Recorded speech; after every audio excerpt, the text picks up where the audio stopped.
Genesis 37. And Jacob dwelt in the land wherein his father was a stranger, in the land of Canaan. These are the generations of Jacob.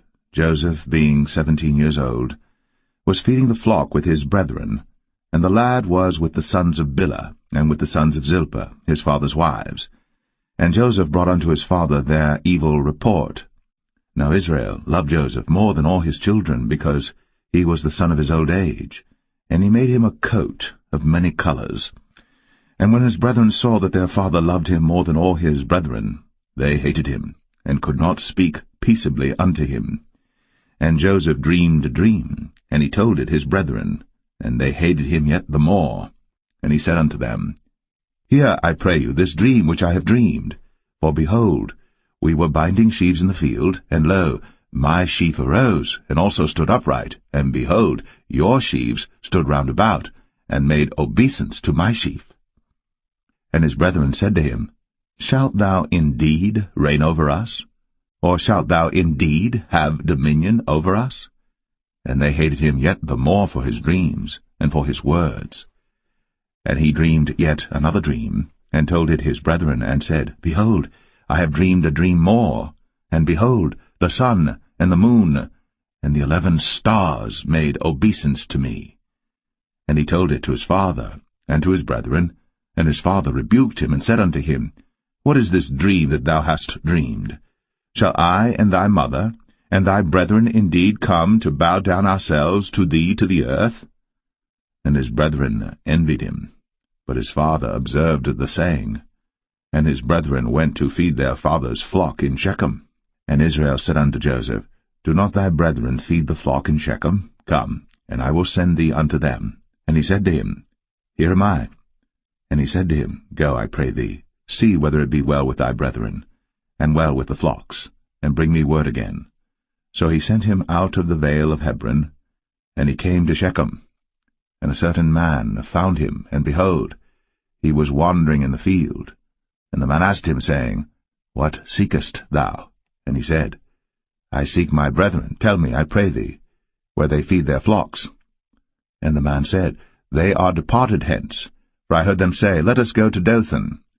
And Joseph went after his brethren, and found them in Dothan. And when they saw him afar off, even before he came near unto them, they conspired against him to slay him. And they said one to another, Behold, this dreamer cometh. Come now, therefore, and let us slay him, and cast him into some pit. And we will say, Some evil beast hath devoured him, and we shall see what will become of his dreams. And Reuben heard it, and he delivered him out of their hands, and said, Let us not kill him. And Reuben said unto them, Shed no blood, but cast him into this pit that is in the wilderness, and lay no hand upon him, that he might rid him out of their hands, to deliver him to his father again. And it came to pass, when Joseph was come unto his brethren, that they stripped Joseph out of his coat of many colors that was on him, and they took him, and cast him into a pit, and the pit was empty, there was no water in it. And they sat down to eat bread, and they lifted up their eyes and looked, and behold, a company of Ishmaelites came from Gilead with their camels bearing spicery and balm and myrrh, going to carry it down to Egypt. And Judah said unto his brethren, What profit is it if we slay our brother, and conceal his blood? Come, and let us sell him to the Ishmaelites, and let not our hand be upon him, for he is our brother, and our flesh. And his brethren were content. Then there passed by Midianites, merchantmen, and they drew and lifted up Joseph out of the pit, and sold Joseph to the Ishmaelites for 20 pieces of silver, and they brought Joseph into Egypt. And Reuben returned unto the pit, and behold, Joseph was not in the pit. And he rent his clothes. And he returned unto his brethren, and said, The child is not, and I, whither shall I go? And they took Joseph's coat, and killed a kid of the goats, and dipped the coat in the blood. And they sent the coat of many colors, and they brought it to their father, and said, This have we found. Know now whether it be thy son's coat or no. And he knew it, and said, It is my son's coat. An evil beast hath devoured him. Joseph is without doubt rent in pieces. And Jacob rent his clothes, and put sackcloth upon his loins, and mourned for his son many days. And all his sons and all his daughters rose up to comfort him. But he refused to be comforted, and he said, For I will go down into the grave unto my son mourning. Thus his father wept for him. And the Midianites sold him into Egypt unto Potiphar, an officer of Pharaoh's, and captain of the guard.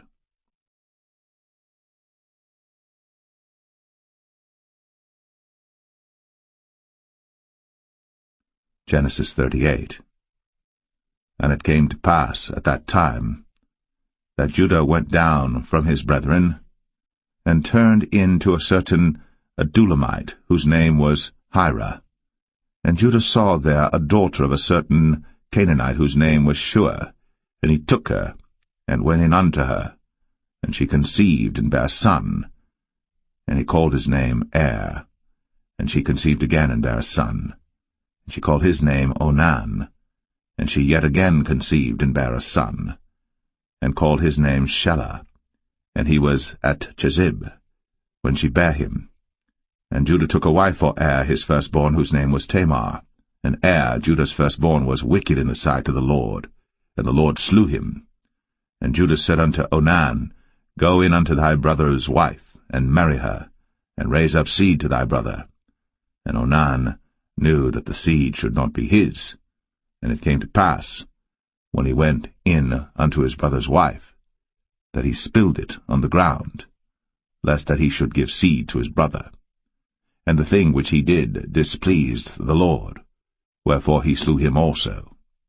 Then said Judah to Tamar his daughter-in-law, Remain a widow at thy father's house, till Shelah my son be grown. For he said, Lest peradventure he die also, as his brethren did. And Tamar went and dwelt in her father's house. And in process of time the daughter of Shua, Judah's wife, died. And Judah was comforted, and went up unto his sheep-shearers to Timnath, he and his friend Hira, the Adulamite. And it was told Tamar, saying, Behold, thy father-in-law goeth up to Timnath to shear his sheep.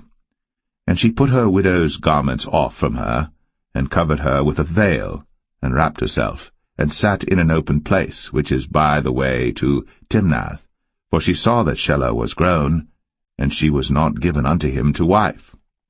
When Judah saw her, he thought her to be an harlot, because she had covered her face. And he turned unto her by the way, and said, Go to, I pray thee, let me come in unto thee. For he knew not that she was his daughter-in-law. And she said, What wilt thou give me, that thou mayest come in unto me? And he said, I will send thee a kid from the flock. And she said, Wilt thou give me a pledge, till thou send it? And he said, What pledge shall I give thee? And she said, Thy signet, and thy bracelets, and thy staff that is in thine hand. And he gave it her, and came in unto her. And she conceived by him. And she arose and went away, and laid by her veil from her, and put on the garments of her widowhood. And Judah sent the kid by the hand of his friend the Adulamite, to receive his pledge from the woman's hand, but he found her not. Then he asked the men of that place, saying, Where is the harlot that was openly by the wayside? And they said, There was no harlot in this place.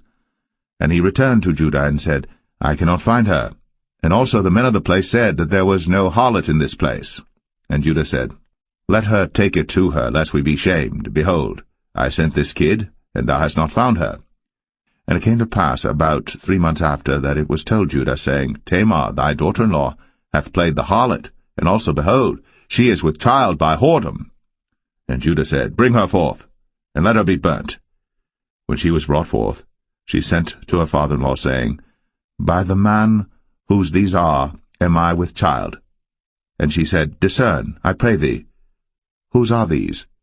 The signet, and bracelets, and staff.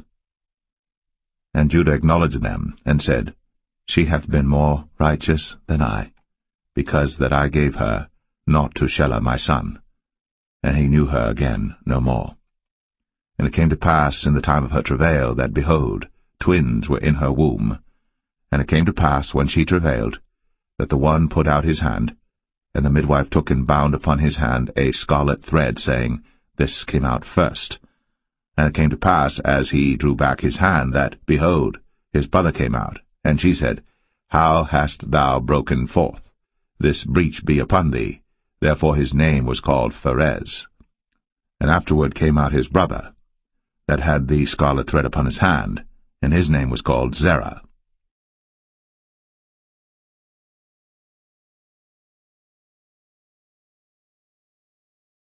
The sons of Judah, and Onan, and Shelah, which three were born unto him of the daughter of Shua the Canaanitess. And the firstborn of Judah, was evil in the sight of the Lord, and he slew him. And Tamar his daughter-in-law bare him Pharez and Zerah. All the sons of Judah were 5. The sons of Pharez, Hezron and Hamul. And the sons of Zerah, Zimri, and Ethan, and Heman, and Calcol, and Dara, 5 of them in all. And the sons of Ethan, Azariah. Genesis 39. And Joseph was brought down to Egypt, and Potiphar, an officer of Pharaoh, captain of the guard, an Egyptian, bought him of the hands of the Ishmaelites, which had brought him down thither. And the Lord was with Joseph, and he was a prosperous man, and he was in the house of his master the Egyptian. And his master saw that the Lord was with him, and that the Lord made all that he did to prosper in his hand. And Joseph found grace in his sight, and he served him, and he made him overseer over his house. And all that he had he put into his hand. And it came to pass from the time that he had made him overseer in his house, and over all that he had, that the Lord blessed the Egyptian's house for Joseph's sake. And the blessing of the Lord was upon all that he had in the house and in the field. And he left all that he had in Joseph's hand. And he knew not aught he had, save the bread which he did eat. And Joseph was a goodly person, and well-favored. And it came to pass after these things that his master's wife cast her eyes upon Joseph, and she said, Lie with me. But he refused, and said unto his master's wife, Behold, my master wotteth not what is with me in the house, and he hath committed all that he hath to my hand. There is none greater in this house than I, neither hath he kept back anything from me but thee, because thou art his wife. How then can I do this great wickedness and sin against God?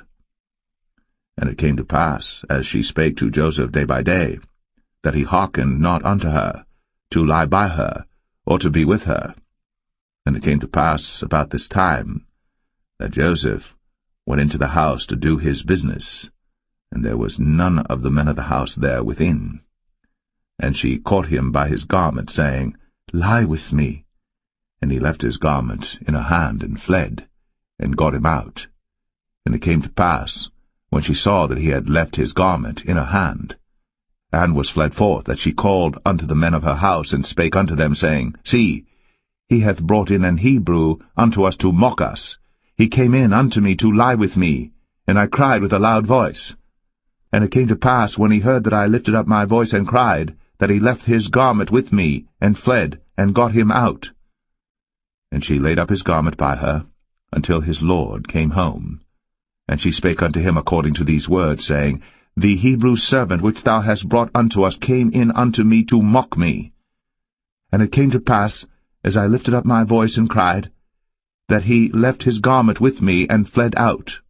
And it came to pass, when his master heard the words of his wife, which she spake unto him, saying, After this manner did thy servant to me, that his wrath was kindled.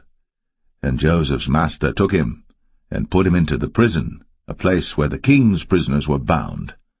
And he was there in the prison. But the Lord was with Joseph, and showed him mercy, and gave him favor in the sight of the keeper of the prison. And the keeper of the prison committed to Joseph's hand all the prisoners that were in the prison. And whatsoever they did there, he was the doer of it. The keeper of the prison looked not to anything that was under his hand, because the Lord was with him. And that which he did, the Lord made it to prosper.